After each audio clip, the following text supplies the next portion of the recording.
I think we're there. So are you ready, Piper? Somebody's got their Mine. reverb on the mode. It's all the way down.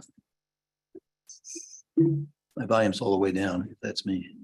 Is there a button on the side? It was John. It's fine. Oh, it's John. Okay. Okay, we'll go ahead and call the HARC, regular HARC meeting of January 18th, 5:31 together to order at Rebecca Hall. This is a hybrid meeting as a reminder, and no technological issues, however, will prevent the meeting being held. It's not grounds for canceling the meeting. You can click to join us, or you can call 301-715-8592. ID tonight is 818-867-1701, and our passcode is 694303. It's also live streamed on YouTube. We'll go ahead and call to order. First of all, from council, we see Jesse Ray. Welcome. Staff, we have Piper, Jonna, Erica, Alex, and Ron. And we'll do our board roll call. Kieran Lannon, Stacy Lake, Matt Lee, Mark Shambaugh. Bob Mather, Christine Burpar. Andrew Williamson. Hey, welcome all. Do we have a motion for the approval of our minutes of December 14th? Stand by. I can- move to go put the minutes as written. I'll second. Okay. Kieran, yes. Stacy, yes. Matt, yes. Mark, yes. Bob, yes. I know. Just remember to speak into your microphone. So the instructions for the remote public comment is raise your hand electronically. Piper will call on you, or I will call on you, and raise your hand by clicking on meeting participants. If you're joining on the phone, dial *9, and the HARC chair will call on people. Staff announcements, Jonna. I went one step too far there. Staff announcements tonight. Yeah, that's okay. So every odd year, HARC is required to appoint 2 members to the Ethics Commission, 1 regular member and 1 alternate member. This is the year for HARC. The even years are P and Z members. So tonight, we ask that you appoint or elect 1 regular member and 1 alternate member to the Ethics Commission, this board that never meets. But if they do need to meet, they will have members ready to meet, It's good on your resume if you're trying to seek future I employment. suppose, yeah. I have a quick question. I was on the Ethics Commission as a P and Z member. Is that ending? Yes, you're no longer on. I P just and Z. said no, I know. Well, Did it end? I left P and Z? and they Okay. nominated someone. This is- I mean, Go I'll, back? I'll do it if nobody else wants to. It's kind of a ridiculous super. thing. Kieran, if you'll do it, I'll do it. All right, there you go. Oh, wow. We got Some- 2. Need some motions though. I got nothing else to do. Alternate.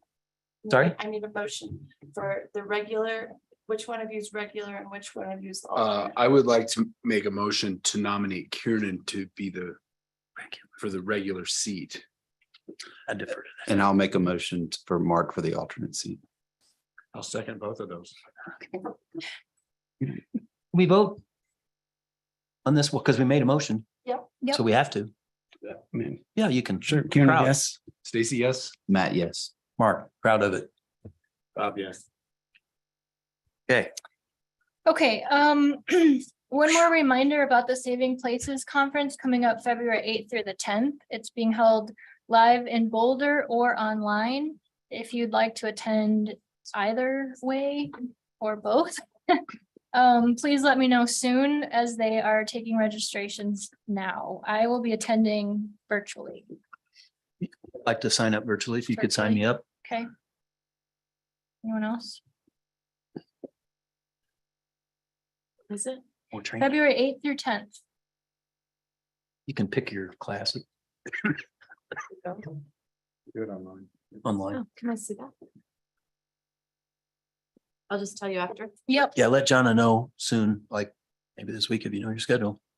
I attended remotely last year. It's insightful and useful. This year I will be in a hockey rink somewhere in the state of Colorado. So I cannot. Sure, I'm right there with you. Yeah, let me know in the next few days if you Okay. think you want to attend. I mean, I did it virtually also, and even if you only pick 2 or 3 or something, it's worth doing. There was a great debate about how a new lens today should be viewed, or things should be viewed through a new lens. I don't know. It was kind of controversial, but it was Yeah, good. there are So, usually some good sessions. A reminder that we have set the HARC retreat date for February 27th. That'll be 12:30 to about 4 or 4:30 at the Telluride Room in the library. And we will provide lunch for everyone. And then the retreat with town council is scheduled for March 23rd, and that will probably be in the morning. Those usually are, but if anything changes, I'll let you know. okay. And that's it for the announcements. I can put up the public hearing process slide if you want to go Sure, through that. please do that. I'll just make one more comment about our retreat. If you would send your ideas into Jana that, and I'm gonna give you one tonight, that you would like to discuss, and I hope it's about how we improve, in continuous improvement process. But one question I'm gonna ask it, which these 3 guys were on the board last year, and we've done it for a couple of years ourselves, but I'd like to take our 4 values and have us each take a piece of paper confidentially and grade ourselves, and then have some spirited discussion on how we're doing. So for instance, preservation, it's preservation, efficiency, respect, and consistency. And on preservation, we might ask, are we too stringent or too loose amongst different zone districts? Because I don't think there's one caveat answer. And then all the way down through, are we consistent? Are there examples where we weren't? And that's just one idea, but bring your idea, well, give your ideas to John so we can get some semblance of an agenda, and just, the time will slide by quickly. So thanks in advance. Okay. Okay. The review and recommendation item this evening is. Oh, yeah. Okay, let's get into this.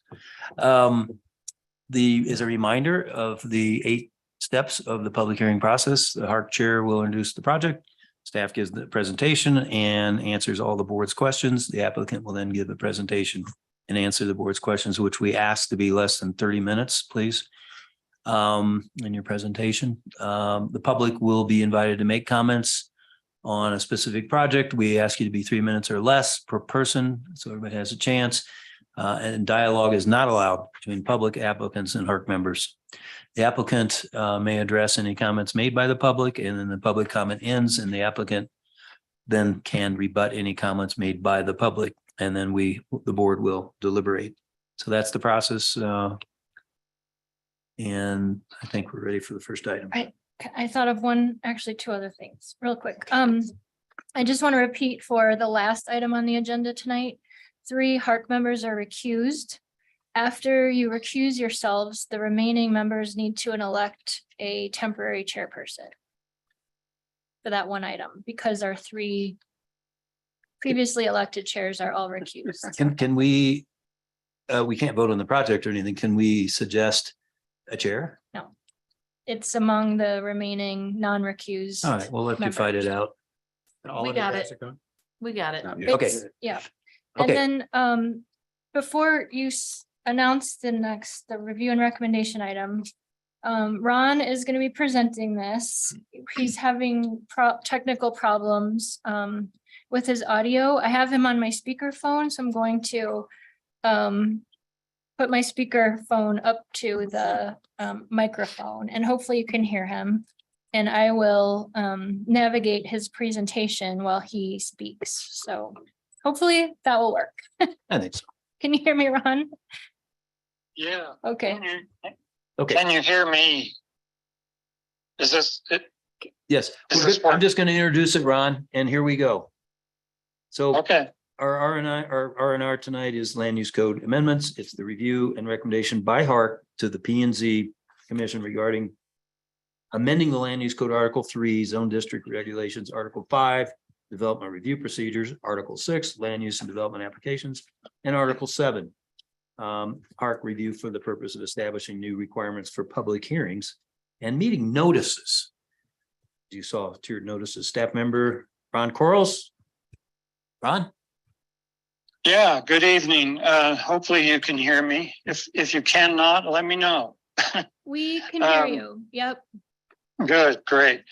I'm sitting here in the dark in Rico. Our power is off, so I wasn't able to join you by the internet or by the normal process.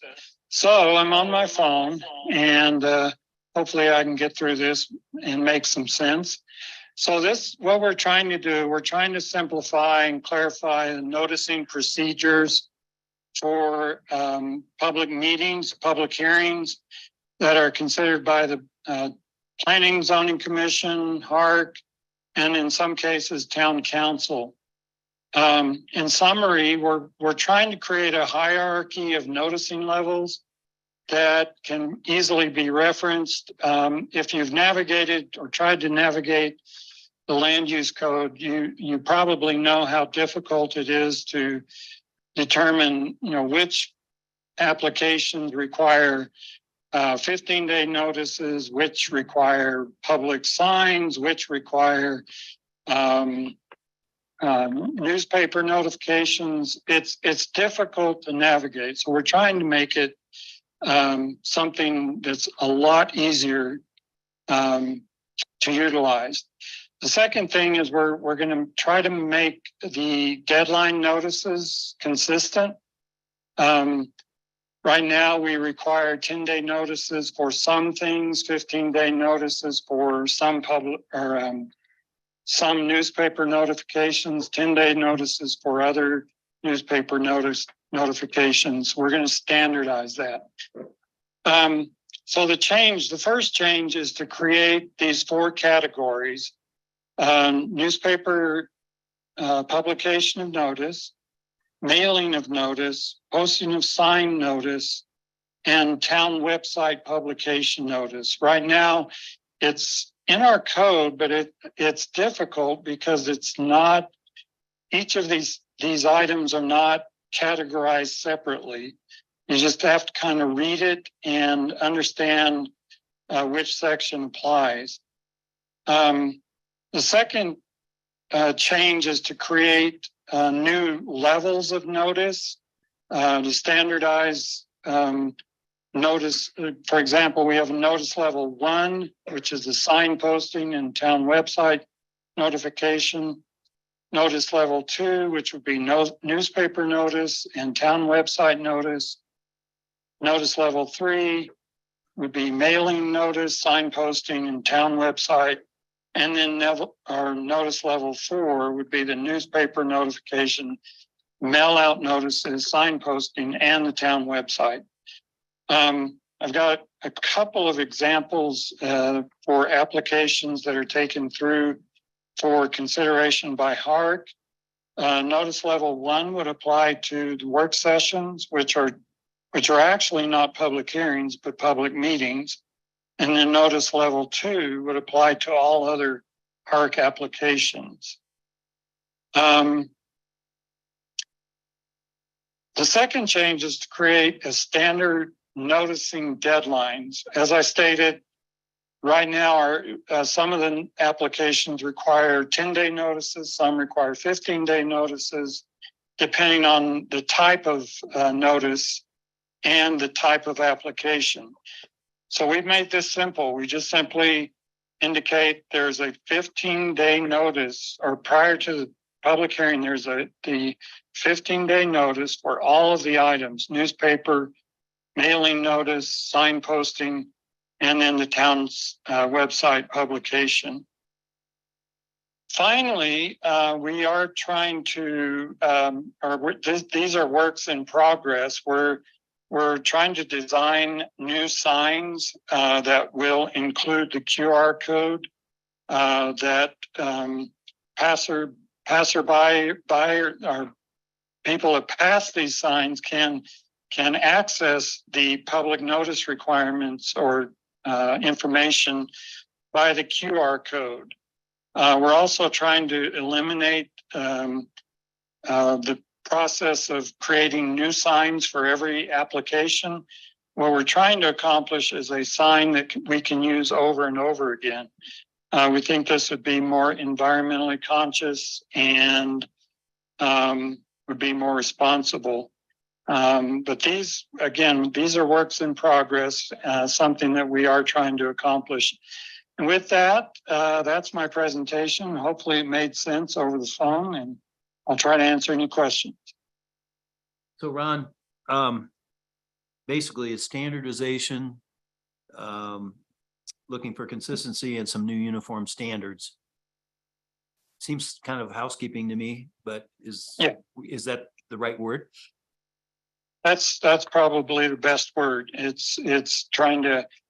is housekeeping. It's not really changing a lot. It's just making the code function or read better, and you don't have to navigate through some of the complicated language. Okay, questions for Ron? Can I ask how you all think about the proposed reusable signs? I think it's great. And with that QR code, you can get a lot more information. What's on, a little 2x. I just wonder about people that don't do that. Yes, I was gonna say, some people could get more information. Yeah. We put our email addresses and phone numbers on there so people can still contact us if they don't have a smartphone or tablet. But that has been a hurdle we've discussed, and I know that could be a difficult transition for some people, but we've talked about going in this direction for some time. But it's in the yard, so we know it's about that house. Yeah, It's and we thought numbered. of making different colors, one for HARC and one for planning and zoning, so people can see even at a distance if it's a HARC or a planning application. What color are we? What color would you like? Peach. Seems to be a better attention getter than the ones kind of posted on the building itself, if there is one there. It's sort of like what Mountain Village does. They have a Yes. development process under review or whatever. Like a yard. Yeah, and sign. they have no information and it's not a problem. And I really think the QR code, most people have it now because we had to use it for restaurants everywhere. Like you said, and if they don't have it, they'll just call you.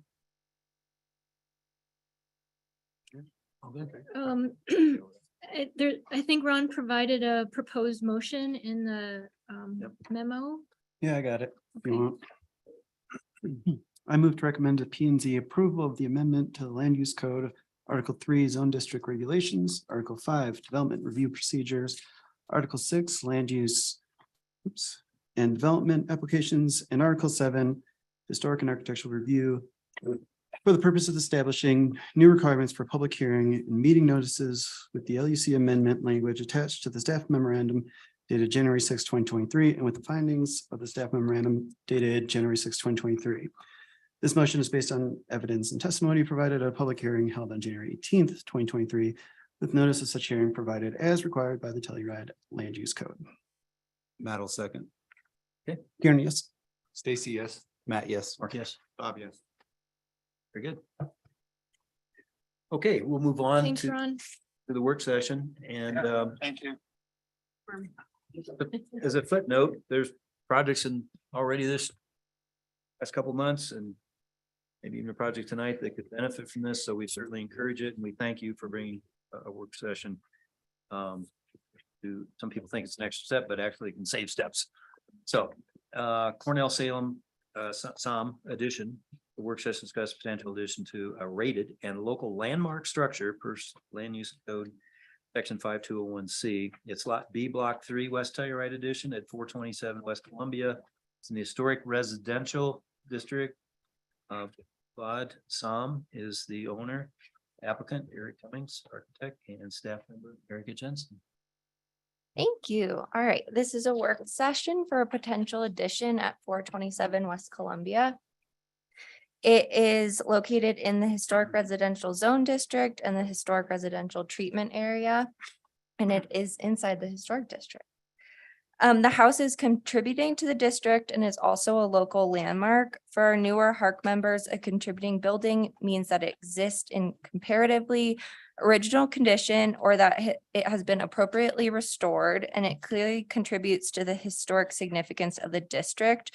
Preservation of the present condition is the primary goal for such building. The house is architecturally significant for its Queen Anne style of architecture and is historically significant for its association with LL Nunn.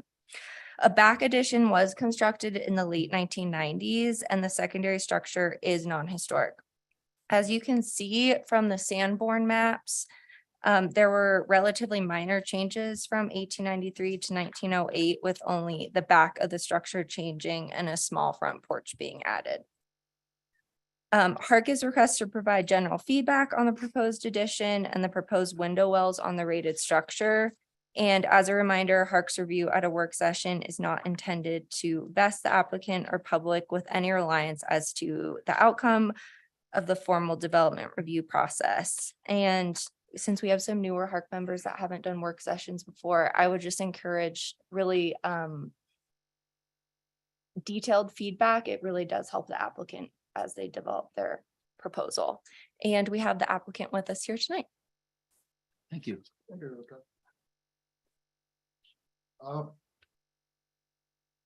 Should I share a screen? So, yeah, let me get this. Yeah, we'll stop sharing. Oh, yeah.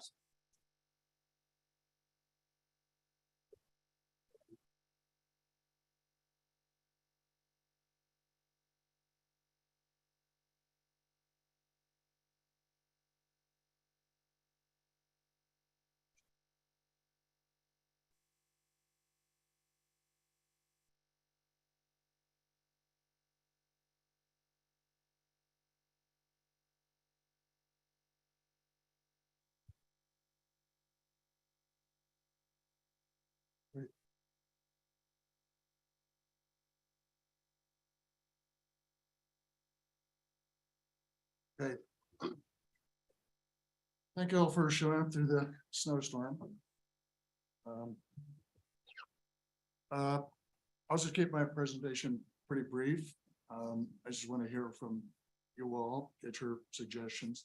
We know how sensitive this house is to the historic context in town, etc. I don't know how many of you have been inside the original building, but it's got awesome parquet floors. We're trying not to do anything to the existing, mostly historic original structure. So there's a little bit of room to the north, which is primarily not visible from the street. There's giant spruce trees in the way. I had to sort of go into the property, go deep into it to see some of the visual effects of what we're proposing. So I assume you've all taken a look at the little packet. I want to get your comments on rear setback reductions. Basically, if we have to keep to existing setbacks, there's really not enough room to do anything. So, improvements the owner wants to do kind of get sucked back inside, and we're trying to avoid doing anything to the existing historic structures. We're adding a stepping dormer on the west side of the non-historic addition, primarily there's different floor levels, and to get that space usable, we're showing some dormer additions, general massing and windows. I'll just zoom through a couple of quick items here. You can see, I can get this to it. It doesn't like to show up on the It didn't show up. screen for some reason. I'll just step up here. This is the standard 15-foot setback. This is the standard 10. That's leftovers, less than 200 feet to do anything to the north, which basically is not worth pursuing. The existing corner to this non-rated accessory unit is 8'9". We would like to put a chimney stone fireplace here, which is about 7'10". And going back to the primary wall, of the addition, that's a little over 9 feet, about 9'7". Overall, we're under on allowable site coverage and square footage. So the, just going through the views from the southwest, you can see view here, that's existing. Going over to the addition, you can see the existing non-historic addition, a dormer on the top, and then the small addition to the back. This really cannot be seen from the street just because of trees and other things in the way. This shot here is from the south, straight on the south elevation, which we're not touching. Shifting to the west a little bit. This part of the sidewalk, you could probably see this much of the house. This spruce tree is much bigger than this. And with the addition's not visible. So we're not doing anything to the primary facades of the existing structure. Moving over to the east, when you're on the eastern property, you can barely see the house or the small addition to the back based on the spruce trees and other vegetation. If we took all that away and looked at it directly from the east, we would have the existing structure here and then small addition to the north, trying to keep sympathetic to the forms and shapes. Looking a little bit more, trying to get a view of the back. This is still from the adjacent properties. I really couldn't see anything through the trees. Moving over slightly, looking straight on to the back addition. Our new proposed addition would not be visible. This again is the existing shot. This view is with the addition. And I'm not sure with the existing vegetation that would be too visible. The skylights or egress light wells we'd like to propose from the basement would be behind an existing retaining wall and vegetation. They would be flush to the ground, so they would not be really visible from anywhere but standing in front of them. Overview, you can see the existing primary historic structure on the right, the addition on the left, new dormer stepping down in scale as it moves north. Again, one would be to allow a bathroom extension inside, a smaller one for circulation and parts of the master bathroom area, and then the addition pretty far back into the site. Views from the alley. This is kind of looking up from the west, past the accessory structure. Can't see too much. More direct shot is more visible. Probably more in the winter without the trees, but we would replace any planting to create privacy once the addition is put together. That's an existing shot of the north part of the structure. That is with the proposed addition. Some straight on shots. That's the existing north. That's the model of the existing north. That's the with the addition. Included is the square footage count and elevations with heights. I will just kind of bypass those, and I have a somewhere here. So 3D view of the project. One thing then I'll let you guys take over. It would make sense in terms of materials and colors for the dormers to have those a darker color to blend in with a roof. We haven't really got to the point of looking at materials yet, but I think for the guidelines and Erica's summary, we seem to be consistent with that list of items. The setback we're showing on the east is about 5 feet wide. I can get this to work here.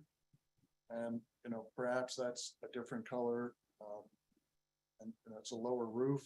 So I think on every corner here, we've done some offsets. Probably, you know, even do a separate roof system. So that wouldn't look like it's all part of the original structure. So I think that's it on my part. I'd like to get your feedback to see how best to proceed. Okay, thank you. Yeah, this is in the most stringent zone and one of the most stringent houses contributing. So thanks for your sensitivity to that. But let's start with questions. Well, first questions, and then again, this can be informal. So we actually have some freedom to have some dialogue in a work session. That's the biggest differentiator versus a public hearing, you know, applicant on phase one or phase two. So who would like to? I have a couple of questions. Yep. Eric, on the setback, you're proposing to use the setback that's for the secondary structure, which is 5 feet. But the building actually sets a little bit further to the south. The addition. Correct? It seems to be, This is the existing. This piece here is the addition. okay, and how does that relate to the? I'm trying to figure out where I am. Okay. So you've got the pair of doors goes out to a patio space there. And so the house is how many feet back from the property line? 13 feet. And the existing is 15. Mine. Okay. Okay, that clarifies that. I was a little confused from this drawing. And then, you're looking at, adding the dormers to the, 1990s edition. Yes. And can you explain why they're two different dormers instead of just one simple dormer across there? Sure. I had one dormer initially, and I thought I didn't need the height on this portion. It was a scale thing. Mhm. So I thought stepping it down would create, a smaller scale relationship. Didn't need to be that big, and I thought just that was more consistent with more subservient additions to the original. To me, it's a little bit busy. With not working with, can you go to the 3D on the other? That dormer exists today, right? On the other side? Yeah, the gable. Yeah, yeah, yeah. Yes, yeah. This one. Oh, yeah, okay. Gable with the.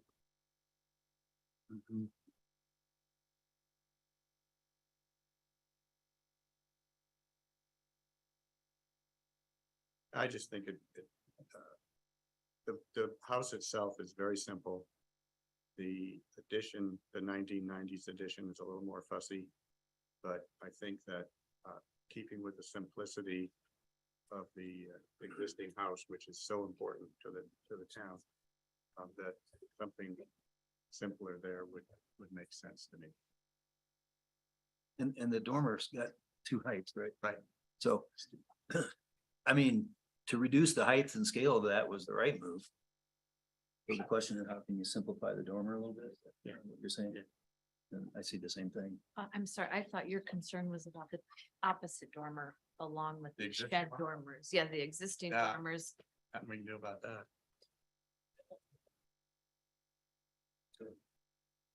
I would agree with Bob's sentiment. I think simpler, just a single dormer instead of two separate elements would feel a little better. I don't have a strong opinion With about it. windows that can tie across there some way. It's very, like I say, the existing house itself is very simple. There's few windows on the sides.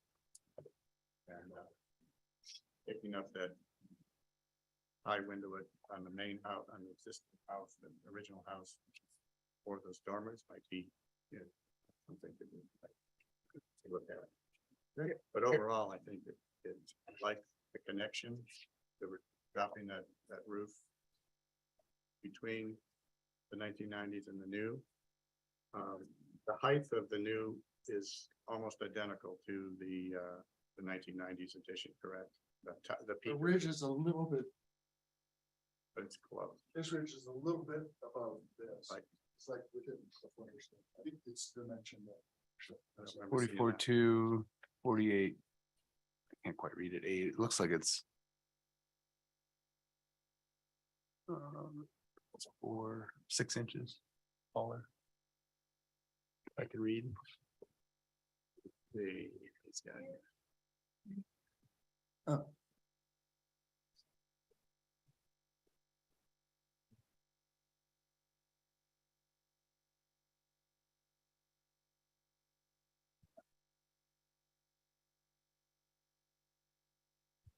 It's about a foot, Yeah, that shows up on less than a foot. sheet 6. Yeah, Oh, and then things. it's slightly taller by less than a foot, I think. Reading it correctly. Dimension that dimension. It's less than a foot. I'm sorry? It's less than a foot. I think the way it works, particularly considering the vegetation there, it's gonna be invisible from the street, which I think is important. I don't know if I have anything else to say about it. But we're on that height, that nice edition. Do you have some flexibility to bring it down to be a little, I mean, if it's 10 to 12 inches to be equal to or less? The 90s edition top ridge line? The spring point. Spring point for this guy is probably the ceiling height. It's real low. I didn't want to change the pitch, which I could do. Oh. I don't think that would be consistent with what's there. I Well, brought it up, but I don't think it's a real issue. To me, that brings up a maybe separate issue. This is an addition to an addition. Yeah. Is this addition required to be lower than the addition? Or lower than the historic house? Well, it's certainly lower than the historic house. The only thing in the guidelines I could see is. Well, it's also required to step down towards the back of the property as well. So Yeah, and I was gonna get to that. To me, it's the plane, right? We talk about that first floor, second floor plane. But we'll get there. Eric, since we're on this, I had a question. So the taller of the two dormers, the dormer that's attached to the historic house, the height of that from going through the drawings, I believe is a head height issue to get into that new bathroom. A door head height. No, the new one, the taller new one on the other side. The new Where you dormers- just talked about dormers. Look that around. Great.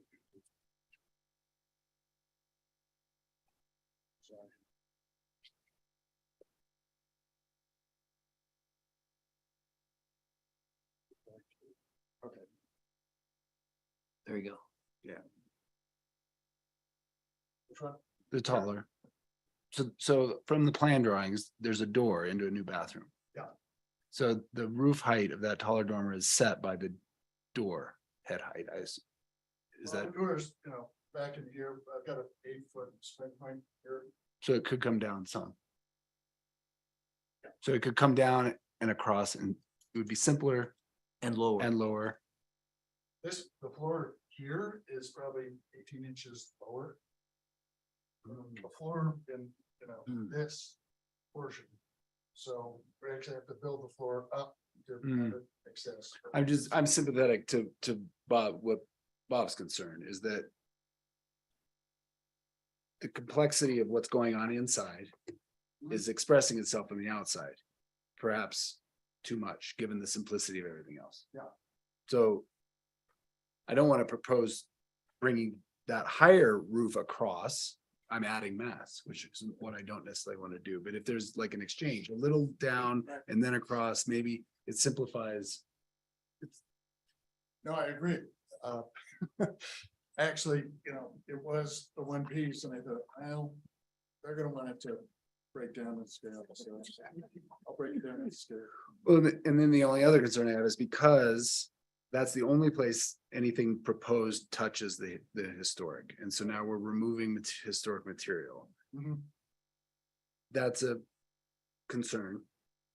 I know, given the plan, what you're trying to accomplish in plan, there's no way around it. But to me, the other addition, because it's an addition to an addition, I'm other than stepping down, I'm not as. I think it's in scale. The roof pitches are similar. I mean, I'm not as. When I look through that removal of that siding. Is what concerns me. What if we kept the siding? Express it on the inside? Well, that'd be pretty cool, Cool. except for where the door is. You can put it on the door. I mean, it starts to get a little contrived, right? But Yeah, I would echo that too. And I don't think it would be as appropriate to remove historic material from a landmark building as such. So if there's a way to, Even on the back. yeah, just preserve that, bringing the height of that taller dormer down, but also expose more of the historic structure. So those are all things that I think would be appropriate. Okay, other comments? I would assume what Eric wants to hear about is the setback variance, the 13 feet, which I personally don't have an issue with. I think, and I feel like the rear addition doesn't really block any of the existing historic house from the alleyway, other than maybe this a little bit of this dormer here.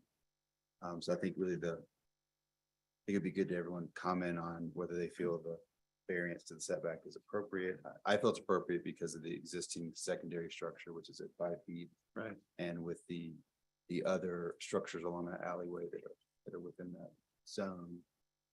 And then the question is, do we feel like that structure needs to step down to the alleyway, or it appears to be, it's kind of a story and a half from the back because it steps down into the grade, whether that's enough, or we want to see a little bit of stepping up to the first addition.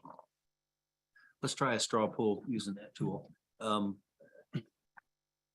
gonna concur with you. I'm okay with that setbacks as he's proposing.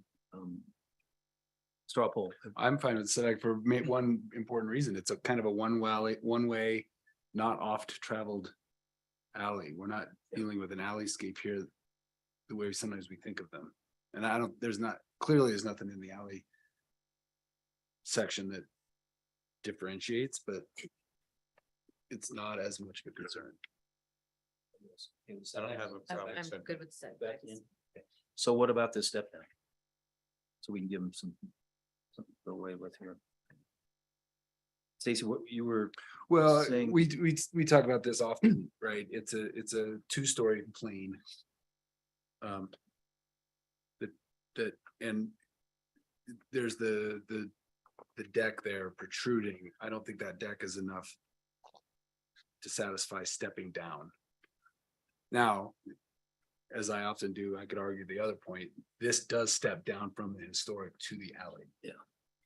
So.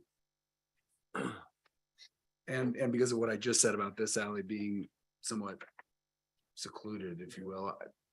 And the secondary building is Yeah, it's not, by the alley.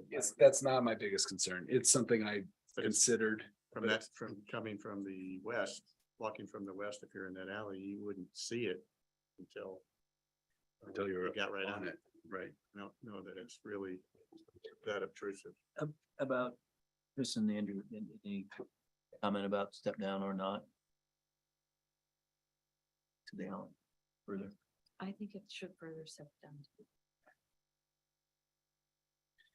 And even if it was equal with the first edition. Instead of us stepping down and then stepping back up. But I would be okay with the facade. No, I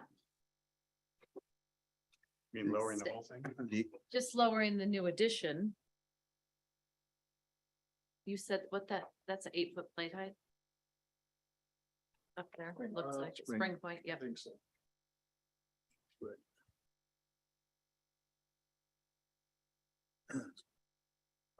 And we had, I just projects think with it'll lower spring points. simplifies Yeah. the overall mass, if it at least lines up with that first edition. I would agree with Chris. I think that would be a good way to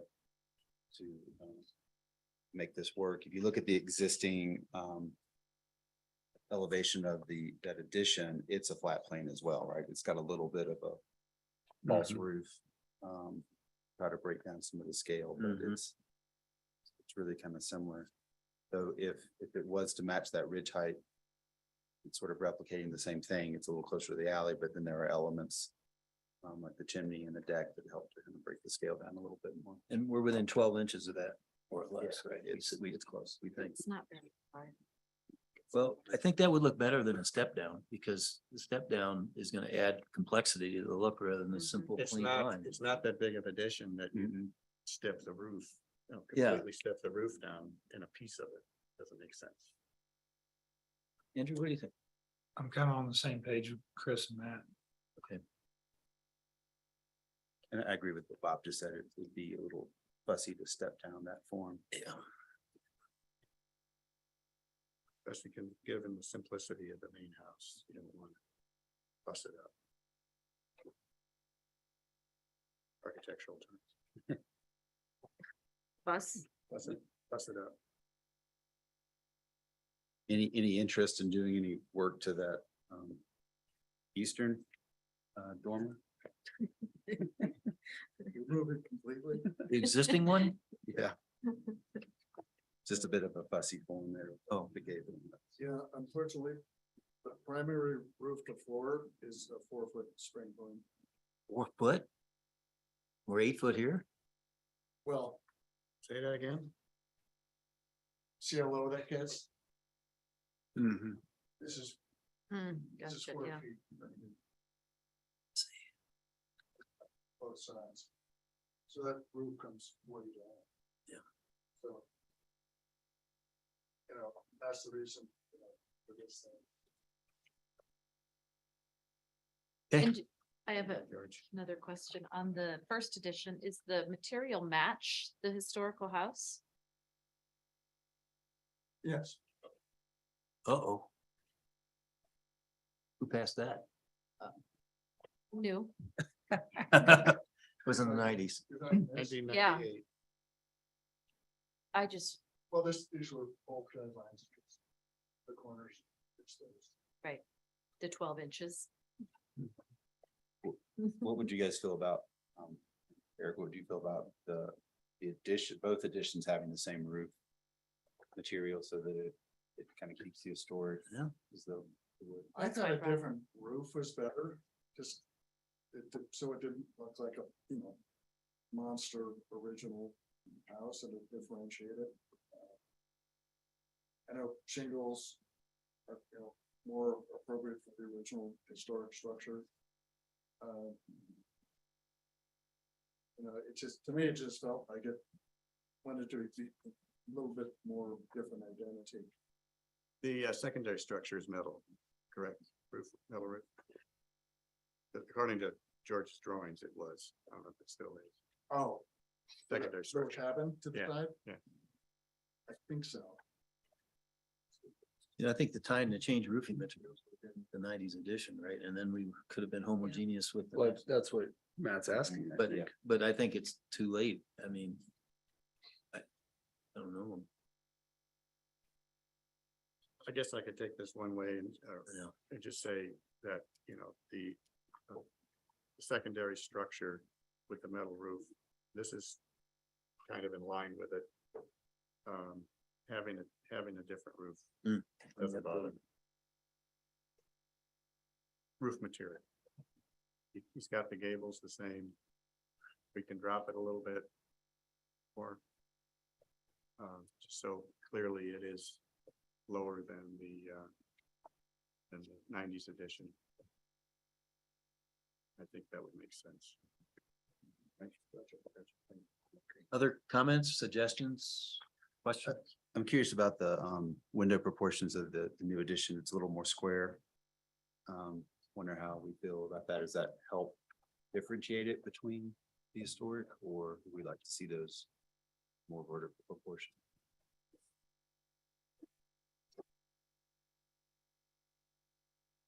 Difficult if we're asking him to lower the roof. Yeah, I mean, east side, that was a head height issue. Trying to get below the views. Guidelines recommend more verticality in the windows. Yeah, perhaps on the first floor, making those a little bit taller, more vertical proportion. Upper ones, I don't know that. That's an issue. Okay. I think we can all agree that first floor, more verticality, right? What else? That, the chimney. Is chimney on the newer edition seems like it could be a bit out of scale. So I would suggest that that could be refined a little bit. Get more in scale of the traditional chimneys. I think Erica noted that too. What, say that again? The chimney, I think, is a bit out of scale, so if it could be refined to be more in line with what's historically traditional. Okay. I think that would be beneficial. Okay, so that's 5 items. I'll recap it in a minute, but anybody else? Fireplace on both levels. Right. Yes. Okay, so I'm gonna repeat what I think we all said. We also are supposed to, I think, address the window wells as well, location. I'll address it. I have no issue. I have no issues with the window wells as long as they're not above the ground, you know, they're not projecting. Problem. Okay, so at the moment, to summarize, I have 1 through 5. Number 1, simplify the dormer on the addition. Number 2, reduce the height of the addition to accomplish some step down the alley without changing the roof plane, and to be more congruent or simple with the 90s edition. 3, proposed setback seems to be okay. 4, first floor windows, more verticality on the addition. And 5, reduce the chimney mass. Is that it? Okay. Do we want to ask Eric if there's anything else you want us to comment on? It's good. Okay, you can work, hopefully you can work with that. Thank you very much for the work session. Yeah. All right, one, and just enjoy the back and forth dialogue that we have, less than others. Okay. All right. The public hearing items, we have 2. The first one is at 519 Curtis Drive, Lot 7R. It's consideration application for final small scale new construction in the residential zone district with 500 square foot of floor area per land use. 3B1A1. Legal description is block 5, Lot 7R Dakota, 519 Curtis. It's in the residential zone district. Owner is Curtis Street Developments LLC. Applicant Alpine Planning LLC and Behind Architects. Staff member Wenzel, John. Before you get, I'm recused from this item. I'm gonna go sit at the applicant desk. I may not speak from there, but that's where I'm gonna go sit. And then you're done for the night. Well, no, because I gotta stay for the other one too. Not here. I'm recused, but also part of the applicant team. Oh. Huh. Okay. So, Okay. we're ready, Chris, or Jonna first, and then, yeah. Okay. This is at 519 Curtis Drive. This is a small scale park review. Only one review is required. The project site is in a residential neighborhood on the north side of Curtis Drive. The site is currently vacant and slopes up to the north with about 40 feet of grade change from the north to the south. The property is outside the Telluride Historic Landmark District and is within the Historic Preservation Overlay District. There are few structures on the block to the east and west of the proposed development. The proposal is to construct a new 2,823.5 square foot single family house, which is significantly set into the hillside. There were 14 proposed conditions, which I will go through. It seems that HARC could approve the application with conditions, but with that many conditions, you might want to see it again, and that will be for the board to decide. So proposed condition number 1 was to revise the long shed roof form on the west side and the connector to the entry gable to a more traditional roof form found in the established residential areas. This long mine shaft roof form is found historically, but not in town or in residential areas. So it should be revised to a more traditionally residential form. Condition number 2 was to reduce the scale of building elements, including the chimney, the 40-foot long shed roof form, the entry element, and the front yard deck. The chimney is quite oversized.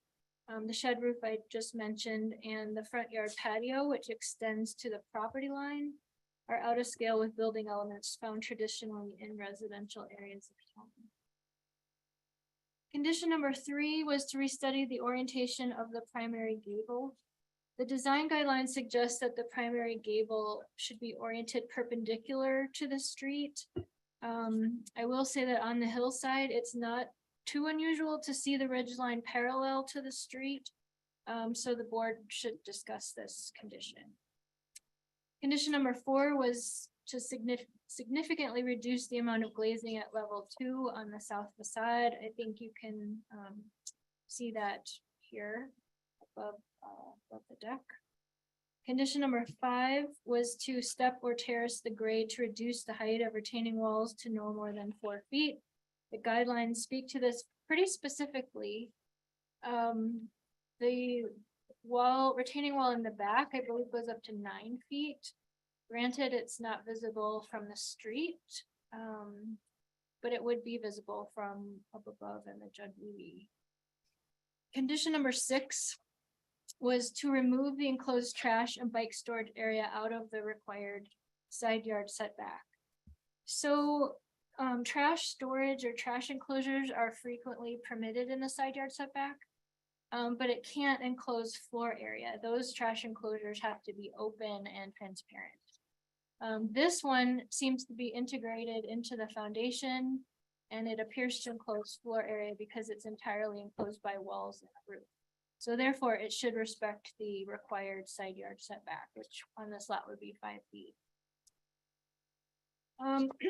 The next conditions are to provide a planting schedule. At least 2 of the roofs are planted, which is allowed in this treatment area, but we would need a final planting schedule with the CA. Condition number 8 is to minimize the driveway paving. It could be narrowed quite a bit. Condition number 9 is to coordinate improvements with Public Works prior to the issuance of a building permit to ensure that the driveway is compliant with town requirements. There is an easement along Curtis Drive for snow storage that needs to be respected. Therefore, also number 10, no trees or shrubs may be planted in the easement. Number 11 is to include utility locations and protective roofs on the final CA plans. On number 12 is on upper level decks and balconies to revise the recessed lights and wall sconces to step lights unless they're required by code for egress. Condition number 13 is to indicate lighting proposed at the covered entry on the final CA plans. I didn't see if it was a can light or sconce. And finally, condition number 14 was to revise the level 1 deck railings to be more solid. The guidelines recommend solid deck railings in the hillside due to reduce light spill. I know HARC goes kind of back and forth on this and sometimes likes to see a hybrid, so you might want to discuss this as well. So that's it for the proposed conditions. I'm happy to answer any questions. It looks like Chris Hawkins is on Zoom. And Stacy is here representing the applicant. Okay, questions for John, huh? John, I may have one on and I think 1 through 5 are the most critical. On number 3, orientation of that primary gable, PH 22 roof form. Could you just another? I mean, it's about orientation.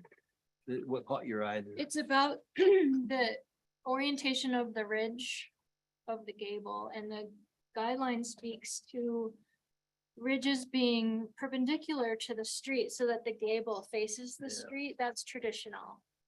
This one has a small sort of dormer gable on the upper level and then the gable at the entryway. I don't know if that is intended to meet the guideline, but as I mentioned, on the hillside, a lot of times the gable runs parallel with the street. And I think that has to do with how much the house is pushed into the hillsides. Okay. All right, and no other questions, so we'll hear from the applicant. Great. Good evening. This is Chris Hawkins. Can you hear me? Yes. Yes. Thank you. If I could share my screen, that would be great. It's not letting me right now. Try again. Thank you. Chris Hawkins with Alpine Planning. Thank you. We're very glad to be under the new procedures and appreciate all the applications being scheduled. One thing we really want to talk about this lot is its characteristics. It's a very steep lot. I think everyone's probably familiar with this on Curtis Drive. And just looking at this photo, it really shows it. And then in the topographic survey, there's about a 40-foot elevation gain from the south side to the north side with 34% slope. And this really affects the design in every single way, as you can imagine. In terms of the site design overall, again, we are honoring the 10-foot basically right-of-way easements in the front. And then we're required to provide a surface parking space on the front behind the garage too, because there's no on-street parking. So this is a little unique from other locations in the area where one parking space suffices. There are some right-of-way improvements that are planned with this as part of this to expand the roadway a bit, to get some more travel way using these right-of-ways. And Tommy's been great in reaching out to the neighbors, and David Belode with Uncompahgre Engineering is actually working on that design. So, the end result of this will be an improved roadway. Basically we have 3 applications in process right now, 519, 521 and 523 Curtis Drive. So the thought process was expanding it in front of there and potentially beyond that, but we've got to get more into the design process. So, but as far as the site goes, and when you look at retaining, you really have a very short, lot to deal with in terms of the grading overall. And the design itself has been stepped into the hillside. This treatment area is awesome because you can propose flat roofs and you can propose roofs that are perpendicular to the topography, or not, sorry, parallel with the topography and not perpendicular to the street. I've worked on several projects, I know Tommy has too, where the roof ridges are basically designed parallel with the topography to really work with the stepping up the hillside. And so that was really what prompted this east-west direction versus more of the grid orientation. So we feel this is really important when you look at the design of this, because again, there's a lower level green roof and the upper level green roof and a really small deck space in between. And then up at the top, there's a gable roof form in that east-west direction. As far as along the shed roof form, we get that comment, and we always like looking at the design guidelines and just put it. So I cited some of those in there. I'm sure you looked at them. Looking at roofs that are similar. Underneath this, we are proposing a shed roof form. We understand it's a little bit longer than you might typically see, but there is a break in the roof of about 2.5 feet, and shed roof forms are pretty common in the area, and flat roof forms are allowed in this treatment area. And so this roof, you can see the break here. This is about, I think, 2.5 feet, roughly 2 feet, something like that, coming down. And so this is a little bit more of a direct on view for that. And then looking at on the side, there is a bit of a break here. The stepping is really emphasized by the varying setbacks where you go, basically at the lower level where it's 19.6 in the front, and then it goes to 49 feet at the second upper level. Then it goes up to 58 feet almost for that third level, stepping back. And then so part of our situation when you do this is will be stepping up the hillside. Condition 2 was reducing the scale of building elements. Chinley mass is really appropriate when you look at it from the south elevation and understand we can squeeze that in and bring it scale down on that west elevation. The shed roof form, I already talked about the 2 steppings, and then these front yard, again, these terraced roofs, we think they're very appropriate and very fitting for the site, given the steep slopes and trying to fit into the hillside. And then looking at that again in view, I showed this in last one, so I'm not going to cover that, but I did want to show this aerial view where you do see the stepping of green roof, small deck area, green roof, then the east-west oriented roof. We're also trying to create a spa terrace in the back just to get some level of amenity on this lot, like you would see in a rear yard, and that requires a lot of grading work to try to do that and trying to minimize that grading across the site.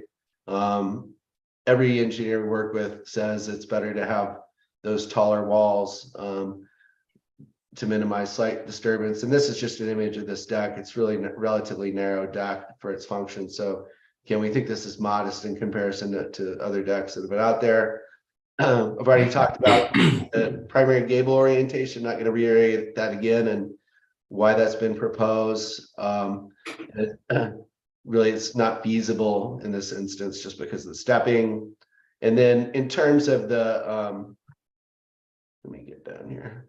Condition 5, we did want to spend some time on this because this step or terrace this to have 4 feet walls. It's literally impossible in this site because you're just chasing grade across it. And I'm going to show why.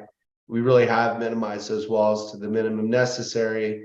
And it's really due to the 10-foot right-of-way easements, the required surface space at the beginning of the garage and the steeper slopes, and really need latitude to make it work with site conditions. And again, you're not going to see a lot of these from Curtis. This wall right here is 7 feet. Again, if you went back, again, it's going to be taller just because you're chasing that grade with a step. So it was just going to cause more site disturbance and more site grading. This is a window well, so we don't treat them as retaining walls. It's just a window well out. And this is on the west elevation. And again, this is showing kind of that western view of the other walls. And then on this east elevation, we have this lower kind of almost, it's like a building wall. This is what's designed as a trash room. And we certainly can look at making this more open where possible, but part of this is buried into the grade on the backside. And so I really don't count this as a retaining wall per se. This is the retaining wall, and it's barely visible, only about 4 feet in the back, 3 or 4 feet with about 14 feet in height. And again, this allows you to not have to terrace it and chase grade up a window well. And then in the back, it's about a 5.8 foot wall for a terrace. And then this 9 foot wall in the back. And again, it's just what that does in the back, if that's required to be terraced, we lose the space to the east.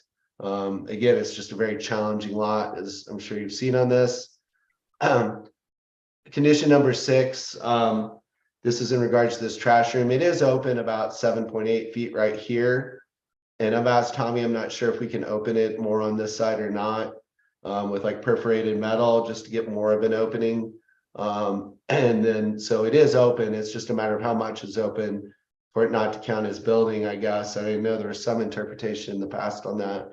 But we'd really like to keep this for trash and bikes and not have it count as a building or structure. So I need to understand what options might be available to keep that in place.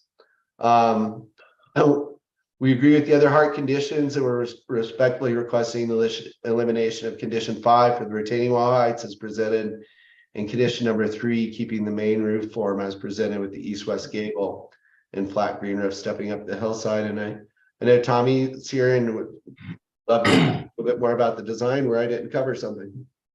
Yeah, I can just do an overview. If you go to the 3D,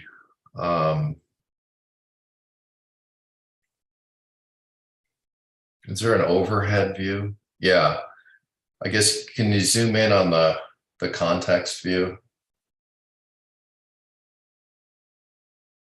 That'd be great. So what I wanted to just share with everybody is, on these double lots on the hillside, we've studied, we have a couple more coming in, obviously, that are a little further down, but we've studied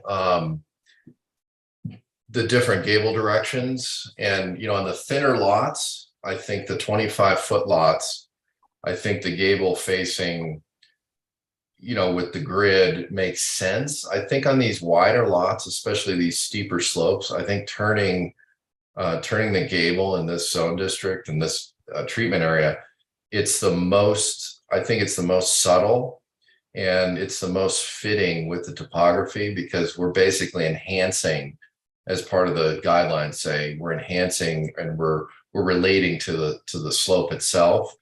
There's other examples around as well of, these shed roofs that cascade down, which I think it's in scale on the west, especially. I mean, those are really only like the typical 19 to 20 foot modules we see around town as they cascade down the hill. I think the way we do have some accent gables for the entry, as well as another kind of a subordinate gable at that upper master level. And I think the way to minimize the mass is to create these earth roof zones that step up the hillside. So I'm obviously a lot happier with the massing, especially on the steep hillside, than maybe the transitional hillside is not fully adequate for the slope we're dealing with here. Like, I mean, this is probably a borderline, probably should have been a developing hillside treatment zone. So to me, it's kind of in between the DH and the TH. And that's kind of how we've tried to, establish the massing. And you can see, Chris, if you go to the west elevation, this thing really hugs the hillside. If you have the west version. Yeah, there's not on this. There's just the east for the 3Ds. I can go to the basically the elevation.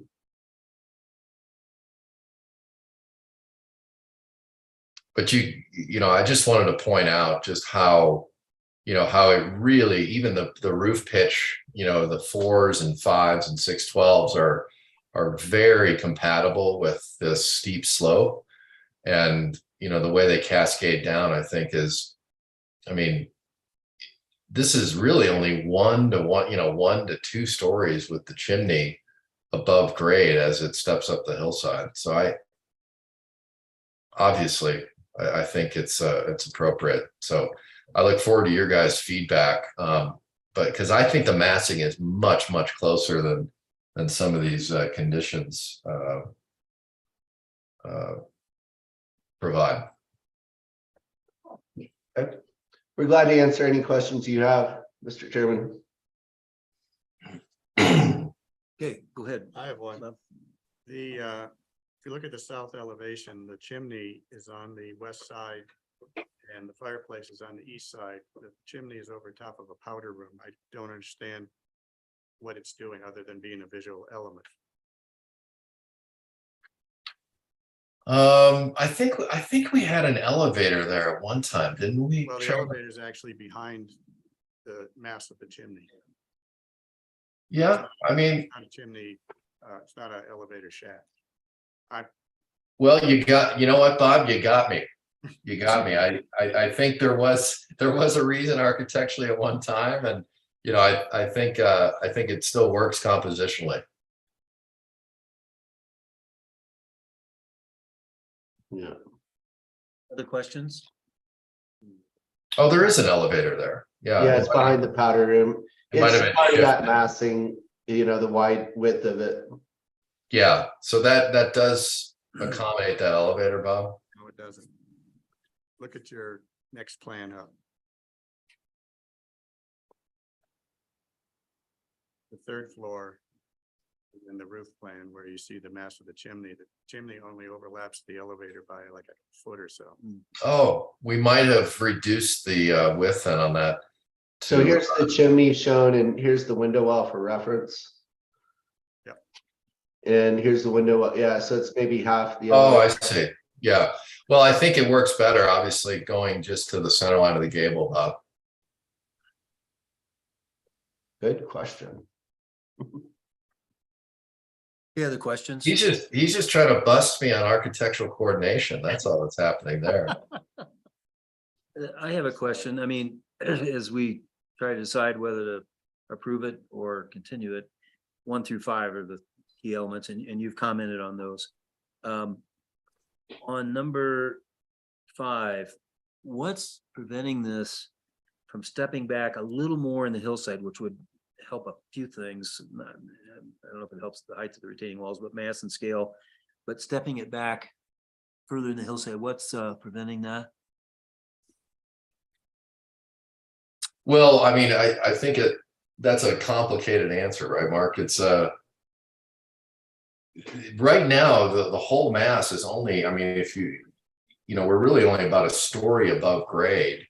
And we're really we're dealing with this, what is it, 35% slope. So no matter what we do in terms of stepping, we're still going to end up with, you know, these taller walls, and we're well within this 30-foot parallel slope. I mean, if anything, we're only looking at the 30-foot slope of that top master level. You can see that. Most of this is probably in the 12-foot to 20-foot parallel slope, Mark. Okay, and then before we lose you, on number 1, which you already commented on, or Chris did. Go to the other side there, the west, Chris. Okay. The guideline suggested a maybe more traditional roof form. Make your last comment on that just before we lose you. Well, I mean, I think a shed roof that follows the slope of the topography in this zone is a really contextual appropriate response. I mean, I think having gables that are taller and that reach out towards Curtis is the wrong solution for this block, in my opinion. Okay. And any other questions? Okay. Well, thank you. Thank you. Hear from the public. If there's any public comment, please raise your hand electronically. Audience member who would like to Sure. Come on up and we'll kick it off with your comments, please. give us your name. My name's Dan Goodall, and I own the property adjacent just to the east of the applicant. And I support all of Jonna's comments. And specifically, I'm obviously concerned about the setback on the side, the 5 foot. I mean, this is a 50-foot wide lot. I've got a house approved just to its east. It's hard enough to build on a hillside with just window wells. going into the setback. So that's a really key point for me, is making sure that we adhere to the setbacks on this. And I'd also like to look at the setback in the back northeast corner. I know that patios and overhangs and stuff are allowed within setbacks, but it's hard to tell from the exact drawing, I can quite tell, but it looks like on the second level, a big piece of that patio is in the setback on the second level. And then the stairs go up to the next level above, which is all in the setback. And it just doesn't seem to make sense when you've got a 50-foot wide lot that you really need to be that much in the setback, especially, well, the front is a big concern as well, but the back, when shoring gets harder and harder to do and people are pushing up against the property line, it just makes it way more expensive. And it just, you walk around town and about the only thing you see in setbacks is stairways, with the stairways going up to the caretakers and window wells. So that's my only comment. Thanks. Thank you. Thanks, Dan. Any other public comment? Okay. Seeing none, would the applicant like to comment on the public comment of the setback? Oh, well, I mean, I feel like, I feel like we are compliant, and I am sensitive to the shoring concerns that Dan brings up, and I believe it complies, and we have allowable uses in the setbacks for a reason. So The land use code requires 5 feet and you're proposing 0 though. If I understand that correctly. where is it 0? On the east, I'm looking at Erica's. It's the trash room, Tommy, because it's mostly enclosed. Oh, I mean, That's just for the trash. here, we get into that all the time. I mean, these are site walls that are retaining, and you could either fill that space or you can use it for function. We get into this in the hillsides all the time. So yeah. I think visually, you could fill that in with earth, but do you want to, or do you want to use it for trash and access? So, to me, that's a very rigid interpretation of things that we've done in the hillside that doesn't change the aesthetic or anything from the street. Okay, thank you. Can I just add a comment? As it's proposed right now, it's not land use code compliant. Right. It's not.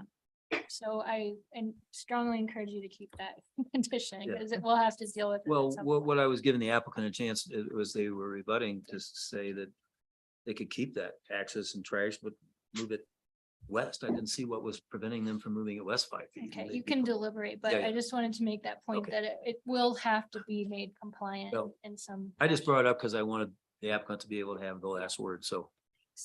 Okay. I guess we're ready to go ahead and deliberate then. And of the 14 conditions, first of all, let's see how the dialogue goes before we determine if it's going to be approved with conditions and or continued, to see where the sentiment lays. And it's not normal that we haven't resolved mass and scale, before we approve it, and a lot of the class, but some of these are quantitative that maybe it, as John said, maybe it is approvable, but 1 through 14, who wants to start? Which of those, we'll start with, first of all, that you have issue with any, and then if you have any additional ones, make that comment second. So 1 through 14, you wanted to start down here and go down the road? Sure, I can. I'd say for 1 through 14, put it in the instruction manual for how to do conditions. In other words, I agree with them wholeheartedly. So. And I don't have anything else to add beyond that. Okay. I agree with all of the conditions except for number 3. I would maybe just say, consider restudying the orientation. It seems that with their massing strategy, that gable orientation actually makes sense, and it would add additional mass and block views if it was, if the gable was facing the street. So, other than 3, I would agree with staff, and I think that we want to see this again. Yes. I agree. And Karen, you think you want to see it again too?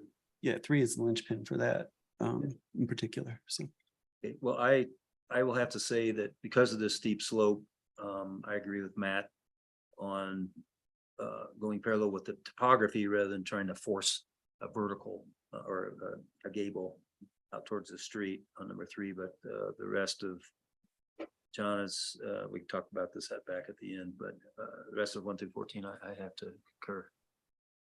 Agree. The same about number 3. Okay, and give our all input though. I'm in agreement with. Okay. I am as well. Wow. Okay. What about the setback on the east side? It doesn't seem like it's land use code compliant, so I think that's the part of the condition. I mean, it's just easy enough to slide it to the west 5 feet, right? And they can keep the access and the trash, those important elements. But you can have the trash in the setback. That's not the problem. Oh, It's well. the amount of the Closure. enclosure. All right, Basically, 4 walls and a roof. so that's an additional condition. No, it's on, it's. Wait a minute. Wait a minute. Number no. 6. Oh, okay, so 6 was stepping the terrace. no, number 6, remove the enclosed Or excuse trash me. and bike storage area. Yeah, and the required setback, okay. So it needs to be 5 feet and to comply with the land use code, so, okay, well, so straw poll, I guess number 3 gets deleted, otherwise it's 1 through 14 I and, don't think number 3 gets deleted. There was a suggestion to reword it, but not delete it. oh, Yeah, I would just say consider. Okay. Setting the orientation. fine with that. Okay. Yep. I think there's other massing elements that they're gonna mess with, so it might be appropriate to turn the gable, which would be great, but with this particular massing, it seems to make sense. Okay. So we do need to see it again, so do we have a motion for continuance? I can probably do it. We'll give it a shot and see how it goes. All right. I move to continue the proposed final small scale new construction of 519 Curtis Drive, Block 5, Lot 7R, Dakota Edition to the March 15th, 2023 HARC meeting based on the findings in the staff memo dated January 18th, 2023, and with the following conditions. 1 and 2 is stated. 3 to reword to consider restudying the orientation of the primary gable consistent with TH 22.8 and then conditions 4 through 14 as stated. This motion is based on evidence testimony provided at a public hearing held on January 18th, 2023, with notice of such hearing provided as required by the Telluride Land Use Code. Revised plans incorporating the conditions of approval shall be submitted within 60 days of this approval, or this approval was not approval. This is a continuous. I probably don't have to read that, but As written. yeah, because it's that last part's pertaining to approvals. It is, yep. Matt will second. Okay, Karen, vote, Karen, yes. Matt, yes. yes. Yes. Andrew, yes. Hey, thank you very much and good luck. We'll see you in March. Go work on it. So on this next one, Mark Shambo has to recuse himself for proximity. And Karen Lynn has to recuse himself for the same proximity. Stacy, just for the record, recuse himself. So we'll let it go to, as John started, board trying to decide who will be the pro tem chair. Thank you. Yeah. Have a good night. Thank you. Stacy. So of the 4 of you, you will need to elect a chair for this item specifically. Bob, will you chair this meeting, this item? I'll volunteer. I second that. In favor? Aye. Hi. Okay, so here. And then we received a public comment late this afternoon. Oh, my God. Slackers. I'll give you a moment. See Mark. Okay.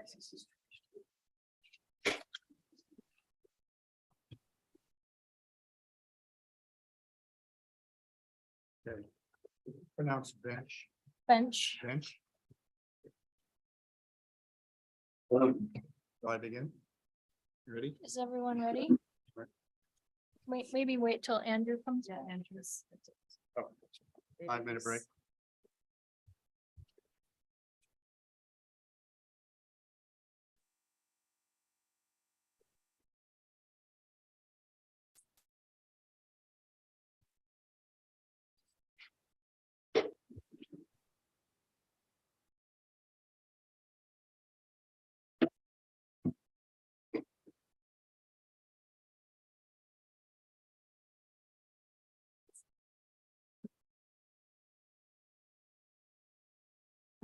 Ask forgiveness already. I'm making mistakes. You can correct me. Piper will keep you in line.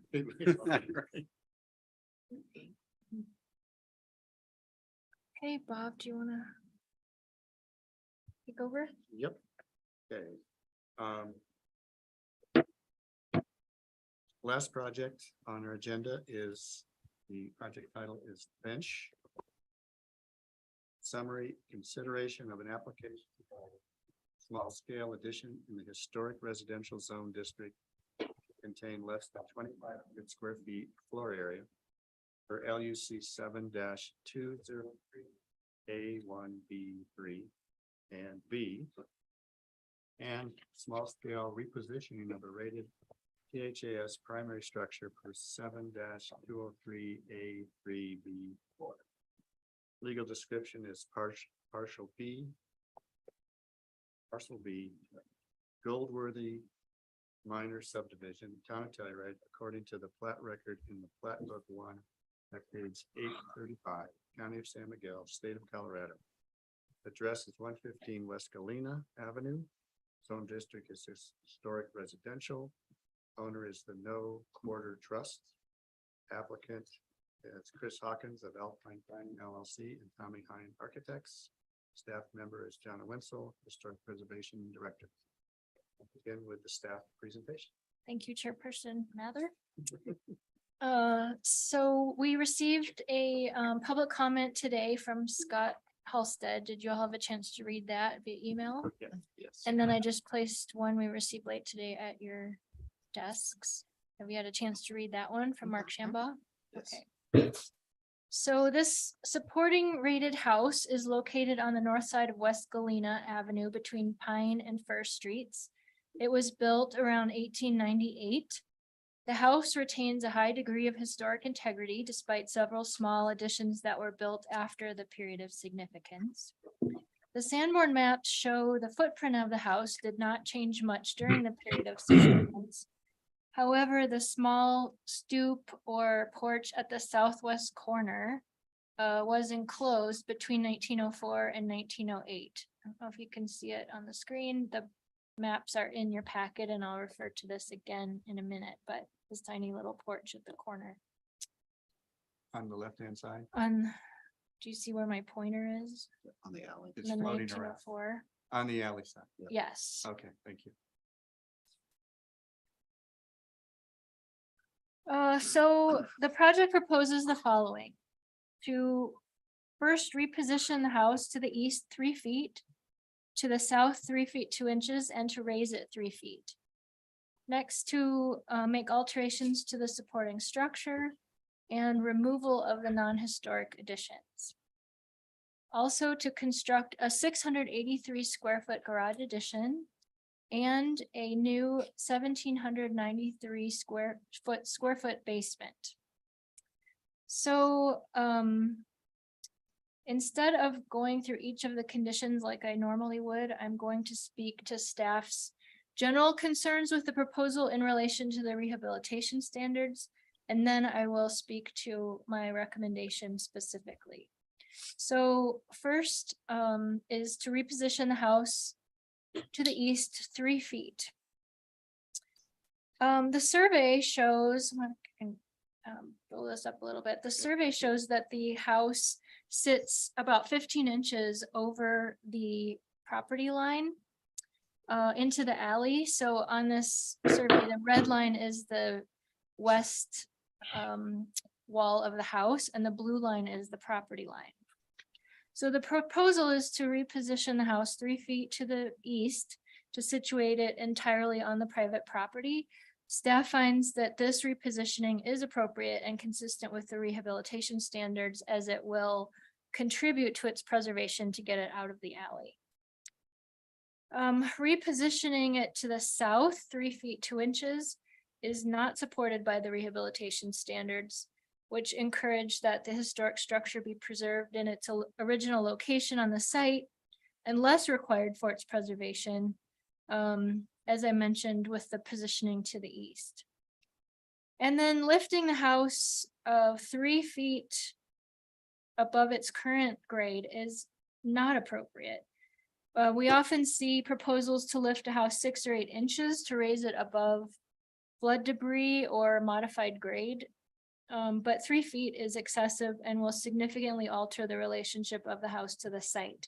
Currently, the entry is just above grade, if you see in this photo from the provided plan set. And it appears that 4 or 5 stairs would be added to the entry. So that's a significant change to the elevation. So the second proposal is alterations to the supporting structure and removal of non-historic additions. The removal of non-historic additions is supported by the rehabilitation standards. Those to be removed are highlighted in pink on this illustration.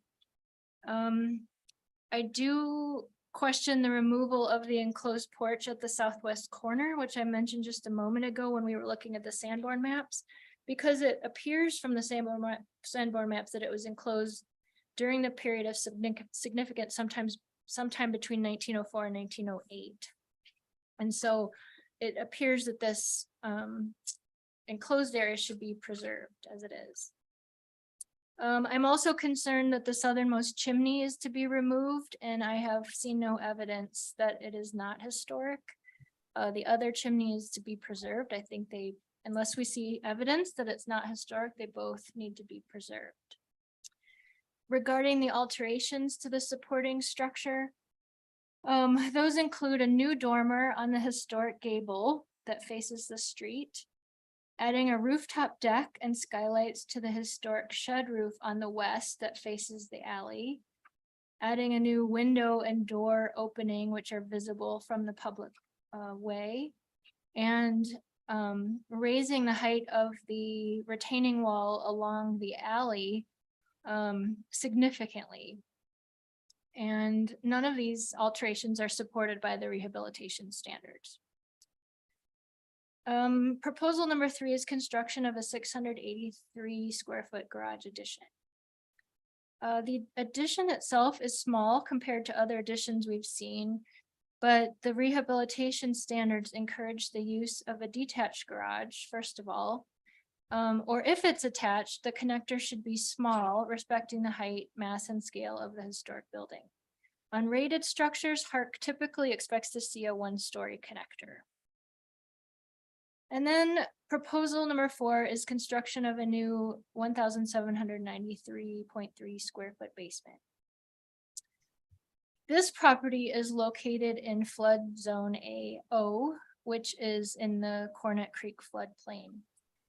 Per the land use code, basements with livable spaces may not be constructed in the floodplain except under rated structures. This allowance is an incentive for the preservation of supporting and contributing structures. It allows additional living space below grade with the understanding that the historic rating must be maintained. And it has on occasion been an incentive to seek the increase of a rating for a non-contributing structure to supporting to gain that additional livable space. So I am concerned that with the alterations as presented, it would cause the supporting rating to be lost or reduced. The supporting rating that it has currently does not require a historically accurate restoration, but it does require that the proposal be consistent with the rehabilitation standards. So 2 points that I want to emphasize. The first is that HARC and the town's preservation staff's responsibility is to ensure that rated structures do not get decreased in rating. And the second is that the supporting rating is absolutely necessary to achieve the desired livable space in the basement. So hopefully that explains my recommendation and the conditions that are included in the memo. I've recommended that HARC continue it without discussion because if the board agrees with those conditions in the memo, the revised plans will be very different than what is submitted for this review. That's why the board might choose not to spend too much time discussing it tonight. I would also mention, as I did in the memo, that staff has met with the applicants a couple of times, once on site, and then wants to discuss some of these concerns with the rehabilitation standards. My suggestion is that HARC continues the application without discussion is just a suggestion. And you may decide to discuss it extensively. That's your prerogative. The applicants still have the opportunity to present their proposal. The board may ask questions of the applicants. The public may provide public comment. All of those steps must be taken in the public hearing process. Again, I'm just suggesting that you do not have to spend a lot of time on this if you find it's not consistent with the rehabilitation standards. There are 25 proposed conditions. I don't think it's necessary for me to elaborate on each one because most of them really are summarized in condition number 24, which is to provide a complete rehabilitation plan that is consistent with the rehabilitation standards. I will note that on condition number 12, it was brought to my attention that the citation, which currently reads RE number 10A2, should be RE 10B2, which speaks specifically to not adding windows or doors to facades that are visible from the street. So if you keep that a condition, you can make a note to revise that citation. If you have questions or if you would like for me to elaborate on any of these conditions, I am happy to do that.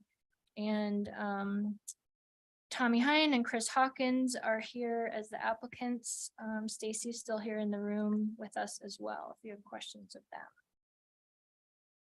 Okay, thank you. Do we have any questions of staff? No? Okay. Applicants, Chris and Tommy? Yeah, great. Thanks, Bob. I'm going to share my screen. Sorry.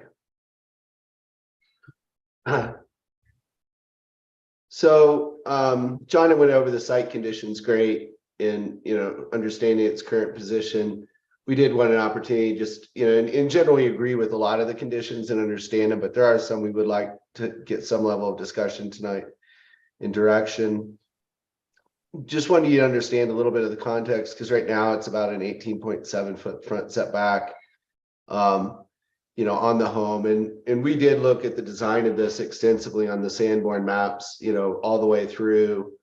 And one thing we found was that historically this southwest corner was open. So that's why we're trying to go back to what we feel is a historic element of that. And I'll talk more about that in a little bit. And so our proposed site plan again is proposing to, obviously change it as John identified it for. And the main reasons for that when you get into the design of it is trying to reestablish the relationship of the front yard. You have a property to the east and west that were both redeveloped, and this house sits back and is recessed in there. So it's just trying to somewhat establish a new relationship, understand the design standards, and if you don't agree with that, but that was one of the main reasons. And also trying to help preserve the trees on the lot to the north, Scott Halstead's property. Just some of the thought process going through on that. We wanted you to understand it. The height increase is also due to, as John indicated, it's in a flood zone. So, if this was, under the building permit, it's in zone 2. So technically you have to raise that living level to be safe and protected from floods by 3 feet. So that was the thought process behind it. Understand others have gone less than that, but it was more of trying to do that and understand again, you're in direction on that. So that was at least trying to get it out of harm's way, so to speak. Part of the streetscape, again, that we were trying to establish, if you look at this, there's, you know, again, a home to the east and west are just literally up in the front, and this one tucked in the back, and trying to reestablish a streetscape and looking at how it's raised. You can see it's contextually appropriate, and this shows the existing home outline and the proposed raise due mostly to floodplain. Condition 4 on the southwest corner and eliminating the new door at the breakfast area. These are conditions 4 and 12. We really, this one of all the conditions, we think this is important because we really are trying to recreate the historic front entry. This photo is awesome. It's the best example of what this house was back in the early 70s. And you can see this open kind of front porch area. And, you know, we believe the door was on this side, and just trying to recreate this open porch as shown on the Sanborn maps. And again, this area right here, you know, again, this is an open porch here we're trying to recreate. And sorry, my mouse jumped. Stop. And this porch obviously was open, you know, in 1908. And we think this was open still, and it was enclosed, unfortunately, in the 70s, and this was too. So this is kind of that really shows historic window patterns, you know, the house before some of the gable additions, et cetera. And so we really are trying to recreate that. So some discussion on this we think would be really helpful in going forward. There wasn't an intent to remove a historic element like that at all. So not sure what other, you know, if we could get a better photo on that or not, because they're fairly limited in the RGS book. The other condition we want to really talk about are conditions 16 and 21 that really deal with the addition. And in this situation, John, under condition 21, is suggesting considering a detached garage versus a normal addition that you would see. And in this case, the design guidelines clearly allow for additions to historic structures and do not require detached structures. And there's some reasons for this too, because you know, this is a property owner desire to do an addition and not a separate structure. And it's not really possible in this lot due to the town's approval of past property replatting. The lot dimensions are very unique in the town at 46.83 of frontage and 75 feet of depth. And the main reason for that is the Goldworthy subdivision that split off the back 25 feet.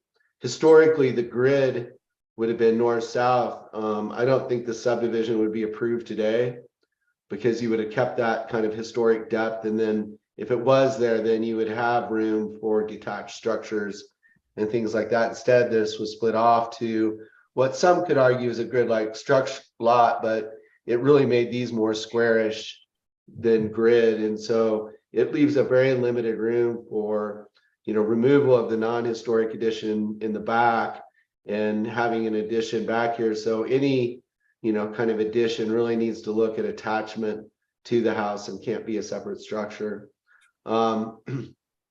So again, hopefully you agree with that. There are some kind of, you know, historic, I don't know, say precedents, but there's a lot of past approvals, you know, around town where you look at historic houses on the front and back and the scale and proportion of those. And certainly, you know, looking at taller roof forms over historic homes is common. It varies with degree of, you know, and how it was looked at over time. And I know past approvals don't lock you in, but, you know, some reliance upon what's been done in the past. But, you know, some of these, this project is over on Oak Street.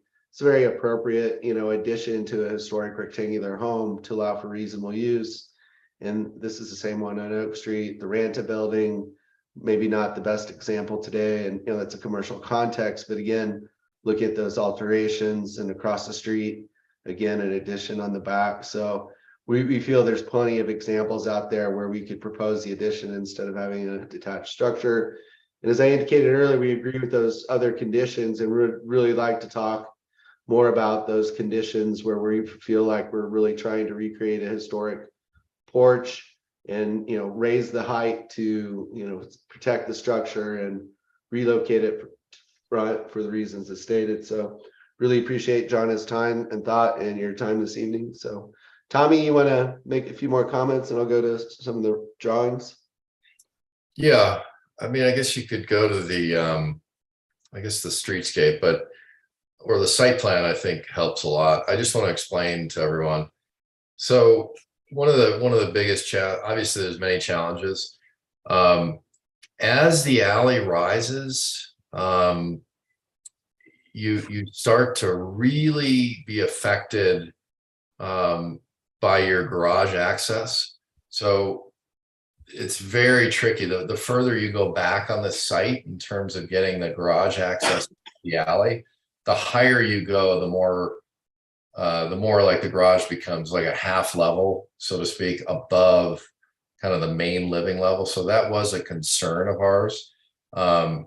You know, with Tim's house and with the chairman's Mark Shambaugh's house next door, you know, this house really sits in a hole, and it sits really behind these other houses that have been developed on this block. So I didn't see the harm in moving it towards the street and kind of continuing the, you know, essentially the streetscape that had been going on from the corner here. And, you know, like Chris said, raising the house up helps with, you know, reduces your excavation. It, you know, it just frees you up in the rear. You know, John, I know she's been, she's had, I think she's had an issue with this approach from the very moment we started talking about this. So I respect her, and I understand, you know, this is these Never 20. personal, Tommy. No, I know, I know it isn't, but you know, I'm saying that there's been an issue, you know, with our approach on this for a bit. So it'd be nice to hear from the board. There's a couple big moves that I would like to hear from the board. I'd like to get a consensus on, you know, whether reducing the front yard is acceptable based on the new context.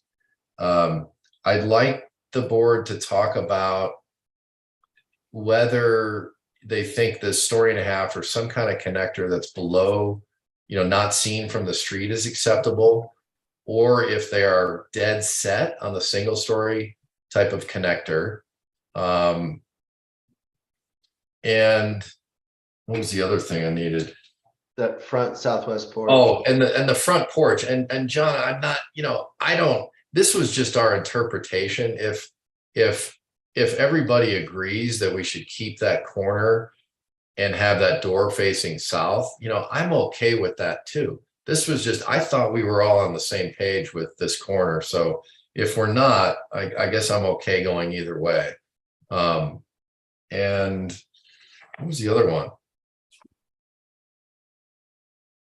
Oh, and then about the detached garage. I mean, I don't know if that's going to work with the scale and the, you know, the amount of program we need to get here. So that, you know, it'd be nice to hear from the board, but I mean, I'd like to keep moving in terms of the addition to the rear. I think it makes the most sense for this site. That it? Yeah, and I can deal with all the windows and skylights and all that stuff. So I just need the big, you know, the building moves, the link, and the, you know, the acceptance of that an addition at the rear is still an appropriate idea here. Okay, thank you, Tommy. Park members ask questions of the applicant. Any questions? I have none. Any questions? I have no questions. Don't need a question? Okay. Ask for public comment in person on Zoom, limit to 3 minutes per person. We have Mark's comments. We have the comments that Donna emailed to us. There's no one here in the building. Is there anybody on Zoom? There are no hands raised on Zoom, although there are a few members of public. But nobody's. if you would like to give public comment, raise your hand digitally, please. I see none. We'll close public comment and move to HARC deliberations. I'd like to start off, if I can, just say, maybe take a straw poll of the board as to continuing this project without any discussion. I would agree with that. This seems like a project that should have gone through a work session. Or worked with Jonna to get a little bit more compliant. Before it came to us. I'm in agreement, but I hate to waste any time. I don't know how that works. What do you mean? To give some feedback on what's been presented. I mean, I get no discussion, everyone's, bummed out with all the conditions, but I'll go either way. I just wonder if, having a discussion can get us any further along the line since this was taken in place of another application.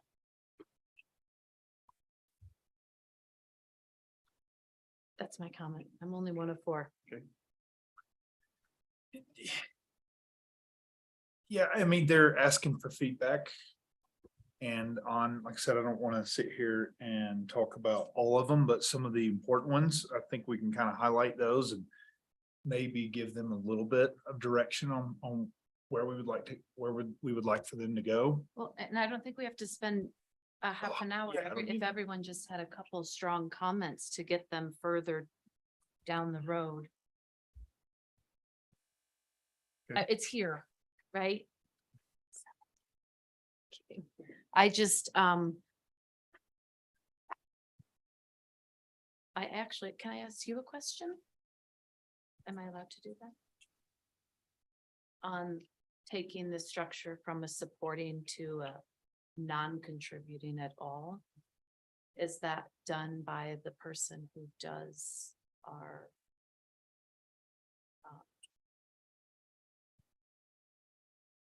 how would that process work? If you felt the board approved something like this, and then you said, well, now I think it's not supporting anymore, how does that process work?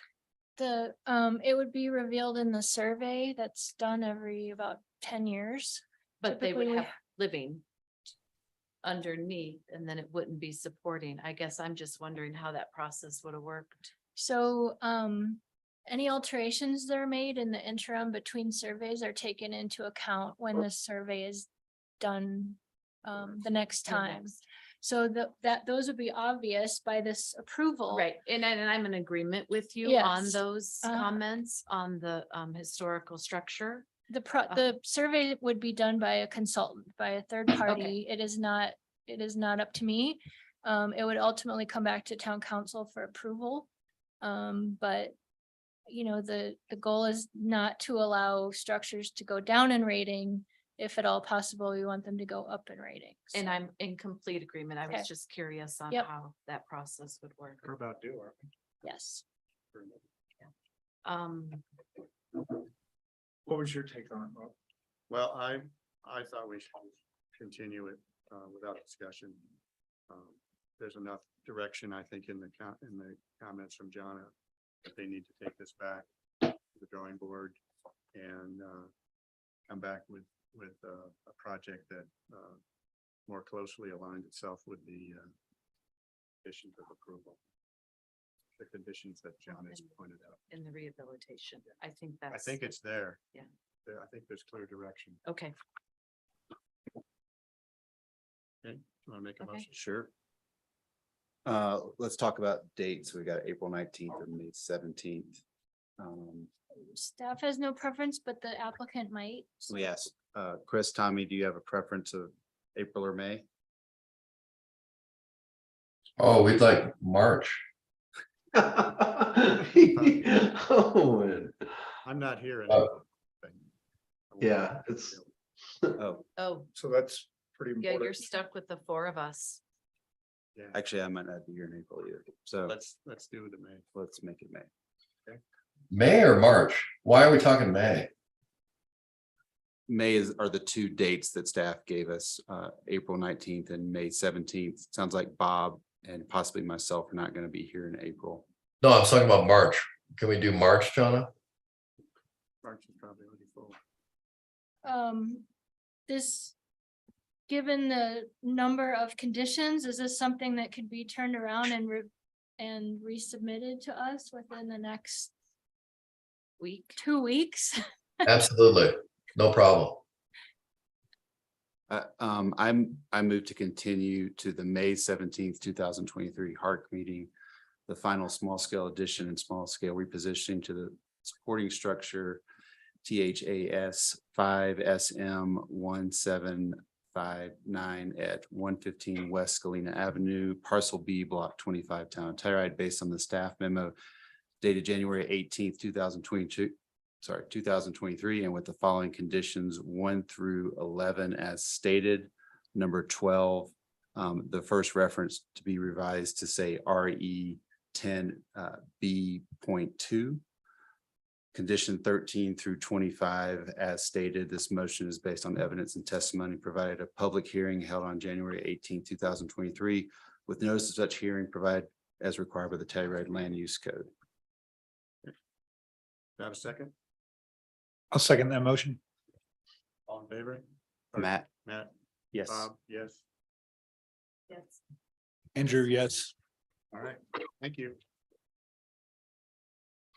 You guys, it would have been good to get some comments on those 4 points I'm just sharing with you guys. I mean, there's a lot of different approaches here, so it is what it is. I'll go through with Jonna. Thank you. Thank you. Board and staff discussion Not that I can think of. by unanimous consent. The meeting is adjourned. I'll second that. 7:34. I'm Good job. At, I can't see the clock. I know there's a glare. It's 7:34 PM. 7:34 PM. Thanks, everyone.